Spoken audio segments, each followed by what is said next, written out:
Hello दोस्तों, आज की इस कहानी में आप सभी का स्वागत है। मेरा नाम नंदनी है और मेरी उम्र 23 साल है। मैं एक अमीर ख़ानदान से बिलोंग करती हूँ और हमारे घर में पैसों की कोई भी दिक्कत नहीं है। हमारे घर में मैं, मेरे पापा और मेरी मम्मी और मेरा एक छोटा भाई रहते हैं। मेरे पापा का नाम जसवंत राय है और उनकी उम्र 45 साल की है। मेरी मम्मी का नाम वसुंधरा है और उनकी उम्र अभी 40 साल है। ये बात उन दिनों की है जब मेरी फाइनल ईयर में एडमिशन हुआ था। क्योंकि हमारे परिवार में धन की कोई कमी नहीं थी, क्योंकि पिताजी ज़्यादातर काम के सिलसिले में इंडिया से बाहर जापान तो कभी यूरोप में ही रहते थे। वहाँ से काफ़ी सारा पैसा आता था। वो कभी कभार महीने में एक बार घर आते थे और कभी कभी तो उनको 6 से 7 महीने भी बीत जाते हैं। मेरे पापा के एक सबसे अच्छे दोस्त थे जिनका नाम शेखर प्रसाद था और उनकी उम्र लगभग 42 साल की थी। शेखर अंकल की पत्नी एक बैंक में मैनेजर के काम करती थी और वह वहीं पर रहकर बच्चों को पढ़ा भी रही थी। इधर शेखर अंकल अपने माता पिताजी के साथ रहती थे क्योंकि उनका कोई भाई नहीं था, इसलिए वो सारी ज़मीन जायदाद भी अब शेखर अंकल की ही थी। उनके पास भी पैसों की कोई कमी नहीं थी। मेरे पापा जब भी विदेश से आते थे तो अक्सर अपने फ्रेंड शेखर अंकल के साथ पार्टियों में जाया करते थे। मैं एक बार शेखर अंकल को उस वाला हालत में देख चुकी थी, लेकिन पापा के डर से आगे कुछ कर न सकी। मेरे पापा और शेखर अंकल दोनों सगे भाई की तरह ही रहते थे। मैं भी पापा और उनके दोस्त के साथ मार्केट घूमने भी जाया करती थी। शेखर अंकल मुझसे मेरी पढ़ाई और लाइफ को लेकर बातें करते रहते थे। एक दिन की बात है, उस दिन के बाद तो मेरी जिंदगी का पासा ही पलट चुकी थी। दरअसल हुआ कुछ यूं कि दोस्तों, दोपहर का समय था। हम खाना खाकर टीवी देख रहे थे और टीवी पर मैं सीरियल देख रही थी कि तभी पापा को शेखर अंकल का कॉल आया। उन्होंने लगभग 15 मिनट तक बातें की। उनकी बातों से मुझे इतना समझ आ गया था कि उन दोनों का आज फिर से किसी पार्टी में जाने का प्लान बन रहा था, क्योंकि आज ही मेरे पापा विदेश से आए हुए थे। पापा शेखर अंकल के साथ जाने के लिए बहुत खुश थे। मुझे भी घूमने जाने का मन कर रहा था, क्योंकि मेरी अभी अभी एडमिशन होने की वजह से मुझे कॉलेज का कोई ज़्यादा होमवर्क भी नहीं मिला था। वैसे शुरू में मैं कॉलेज जाती ही नहीं थी। वैसे भी मैं दिन भर घर पर रहकर ज़्यादा बोर हो रही थी। मेरी भी मन में ख्याल आया कि क्यों ना मैं भी आज इन दोनों के साथ पार्टी में जाऊं, क्योंकि इससे मेरा समय भी कट जाएगा और वहाँ पर मैं घूम भी लूँगी। वो एक शादी की पार्टी थी और वह शेखर अंकल के साले की लड़की की शादी थी, तो उनका वहाँ जाना भी ज़रूरी ही था। फिर धीरे धीरे समय बीत गया और अब शाम होने की थी, तो पापा नहा धोकर तैयार हो गए। तभी थोड़ी देर बाद ही शेखर अंकल घर पर आ गए और पापा और शेखर अंकल तैयार होकर पार्टी में जाने लगे। तभी मैं पापा से बोली कि पापा, मैं भी आज आप लोगों के साथ पार्टी में जाना चाहती हूँ। लेकिन पापा मना करने लगे और बोले, तुम वहाँ जाकर क्या करोगी? तुम घर पर ही रहो। जब फिर से मैं बोली कि नहीं, मुझे भी ले चलो, तो शेखर अंकल बोले ओके। फिर शेखर अंकल ने पापा से कहा, नंदनी को भी अपने साथ चलने दो, ये भी हमारे साथ ही घूम लेगी। फिर शेखर अंकल के कहने पर पापा मान गए और बोले, चलो ठीक है, लेकिन वहाँ जाकर तुम ज़्यादा घूमना मत। मुझे अपने साथ ले जाने के लिए मैंने शेखर अंकल का शुक्रिया किया। फिर हम सभी कार में बैठकर पार्टी के लिए चल दिए। शेखर अंकल कार चला रहे थे और पापा उनके साथ ही आगे बैठे थे। मैं अकेला पीछे बैठी हुई थी।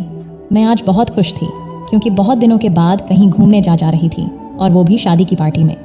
लेकिन मुझे नहीं पता था कि आज का दिन मेरे लिए इतना ज़्यादा खास होने वाला है।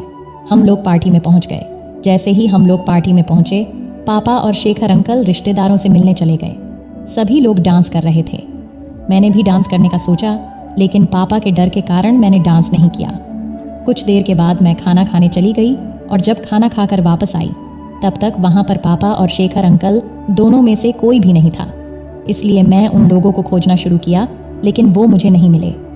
फिर कुछ देर बाद मुझे शेखर अंकल एक कमरे में जाते हुए दिखे, तो कुछ समय के बाद मैं भी वहाँ चला गई और जब वहाँ जाकर देखा तो मेरे पैरों तले ज़मीन खिसक गई। मेरे पापा और शेखर अंकल 2 लड़कियों को साथ क्रिकेट खेल रहे थे।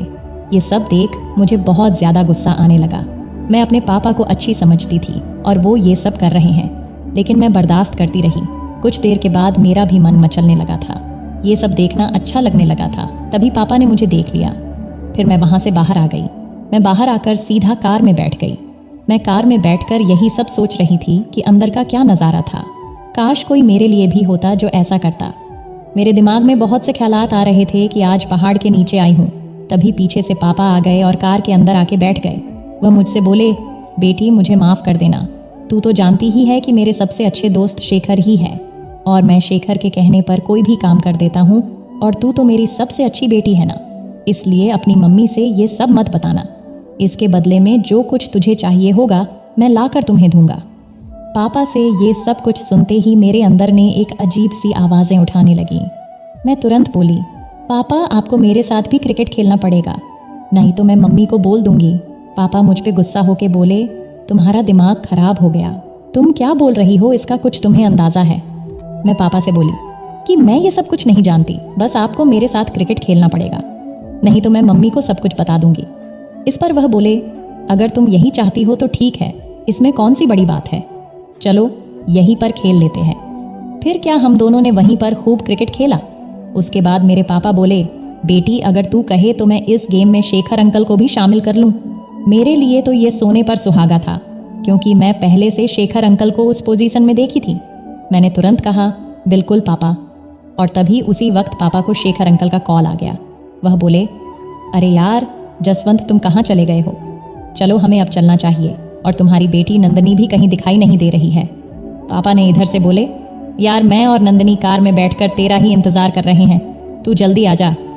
इतना कहते ही पापा ने फ़ोन रख दिया। थोड़ी ही देर में शेखर अंकल आ गए, और फिर मेरे पापा, शेखर अंकल और मैं, हम तीनों ने मिलकर कार को 2 घंटे तक खूब हिलाया।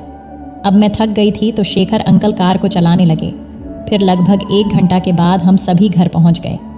घर पहुंचकर पापा और शेखर अंकल कुछ बातें करने लगे और मैं घर जाकर सोफे पर लेट गई थी।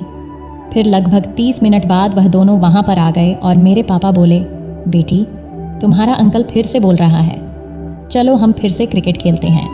उसके बाद हम तीनों ने मिलकर लगभग 2 घंटे तक और क्रिकेट खेला। अब तो मैं बहुत ही ज़्यादा आनंद की खुशी लेने लगी थी और मुझे किसी भी चीज़ की कोई दिक्कत नहीं होती थी। मेरी हर ख्वाहिश को मेरे पापा पूरा कर देते थे और मुझे घूमने के लिए भी काफ़ी ज़्यादा पैसा देते थे। इस तरह से हमारी ज़िंदगी बहुत ही अच्छे से चलने लगी थी। मैं भी उन दोनों के साथ खूब शहरों में घूमने लगी थी। तो दोस्तों, वीडियो अच्छी लगी हो तो चैनल को सब्सक्राइब ज़रूर कर देना। धन्यवाद।